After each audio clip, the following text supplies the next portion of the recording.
किसी शहर के रेलवे स्टेशन पर एक भिखारी रहता था। वह वहां आने जाने वाली रेलगाड़ियों में बैठे यात्रियों से भीख मांगकर अपना पेट भरता था। एक दिन जब वह भीख मांग रहा था तो सूट बूट पहने एक लंबा सा व्यक्ति उसे दिखा। उसने सोचा कि यह व्यक्ति बहुत अमीर लगता है, इससे भीख मांगने पर यह मुझे जरूर अच्छे पैसे देगा। वह उस लंबे व्यक्ति से भीख मांगने लगा। भिखारी को देखकर उस लंबे व्यक्ति ने कहा, तुम हमेशा मांगते ही रहते हो, क्या कभी किसी को कुछ देते भी हो?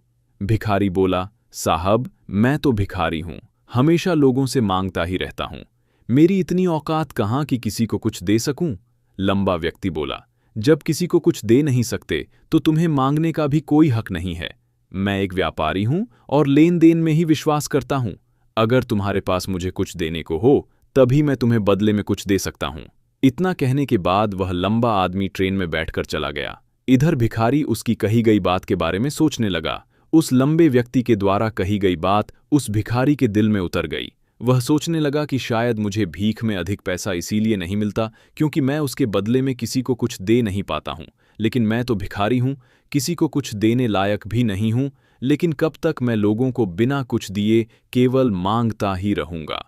बहुत सोचने के बाद उस भिखारी ने निर्णय किया कि जो भी व्यक्ति उसे भीख देगा उसके बदले में वह भी उस व्यक्ति को कुछ जरूर देगा। लेकिन अब उसके दिमाग में यह प्रश्न चल रहा था कि वह खुद भिखारी है, तो भीख के बदले में वह दूसरों को क्या दे सकता है? इस बात को सोचते हुए 2 दिन हो गए, लेकिन उसे अपने प्रश्न का कोई उत्तर नहीं मिला था।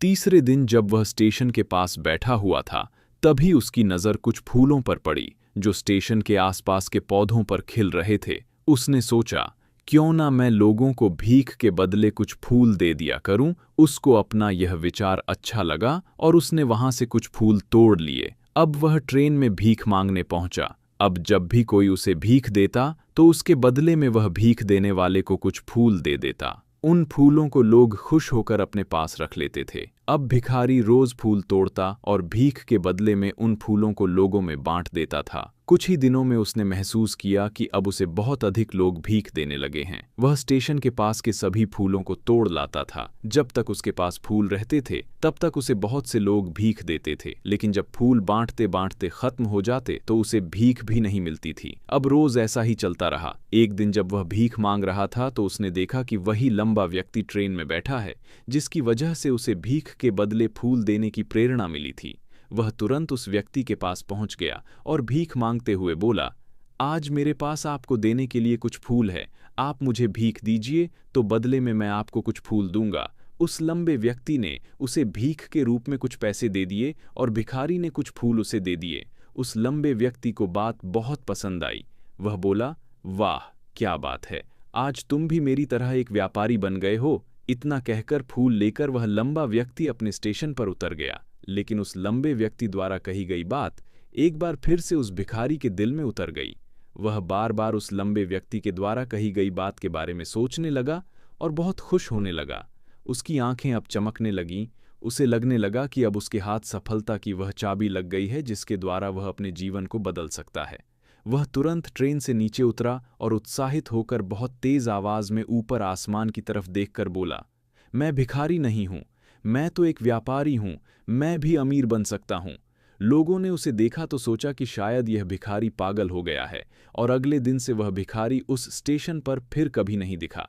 लेकिन 6 महीने बाद इसी स्टेशन पर 2 व्यक्ति सूट बूट पहने हुए यात्रा कर रहे थे।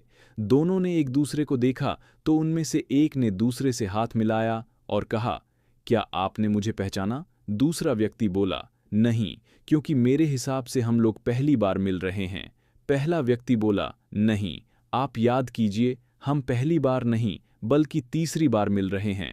दूसरा व्यक्ति बोला, मुझे याद नहीं, वैसे हम पहले 2 बार कब मिले थे?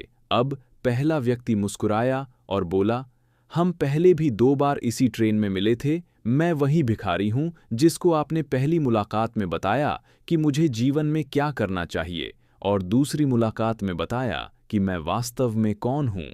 दूसरा व्यक्ति मुस्कुराया और अचंभित होते हुए बोला, ओ, याद आया, तुम वही भिखारी हो जिसे मैंने एक बार भीख देने से मना कर दिया था और दूसरी बार मैंने तुमसे कुछ फूल खरीदे थे।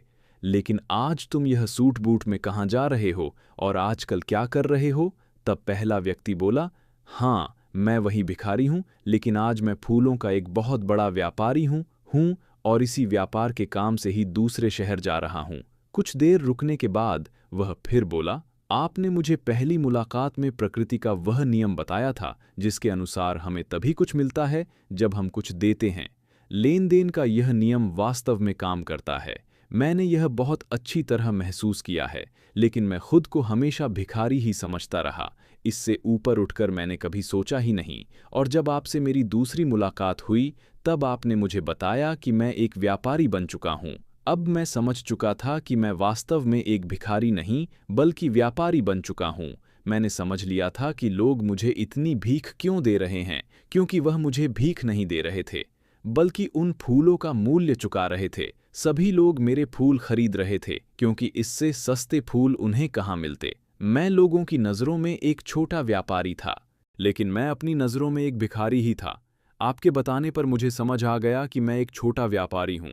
मैंने ट्रेन में फूल बांटने से जो पैसे इकट्ठे किए थे उनसे बहुत से फूल खरीदे और फूलों का व्यापारी बन गया। यहाँ के लोगों को फूल बहुत पसंद है और उनकी इसी पसंद ने मुझे आज फूलों का बहुत बड़ा व्यापारी बना दिया। दोनों व्यापारी अब खुश थे और स्टेशन आने पर साथ उतरे और अपने अपने व्यापार की बात करते हुए आगे बढ़ गए। दोस्तों, इस कहानी से हमें बहुत कुछ सीखने को मिलता है। कहानी में लंबा व्यापारी गिव एंड टेक के नियम को बहुत अच्छी तरह जानता था। दुनिया के सभी बड़े व्यापारी इसी जीवन के नियम का उपयोग करके सफल हुए हैं। इस फार्मूले को उसने भिखारी को भी बताया। भिखारी ने इस प्राकृत नियम को अपना लिया और इसका असर उसके जीवन में साफ दिखाई देने लगा। उसने अपनी सोच बदली और उसकी जिंदगी बदल गई। यह कहानी हमें बताती है कि हम यदि अपनी सोच बदल लें तो कुछ भी हासिल किया जा सकता है। यदि हम खुद को छोटा समझते रहेंगे तो हम हमेशा छोटे ही बने रहेंगे। बड़ा बनने के लिए हमें अपनी सोच को बदलना होगा और खुद के बारे में बड़ा सोचना होगा। कहानी का सार यह है कि सफलता आपकी सोच में छुपी होती है। खुद का आत्मसम्मान जगाए अपनी सोच को बड़ा बनाइए और देखिए कैसे आप सफलता के शिखर पर पहुंच जाते हैं।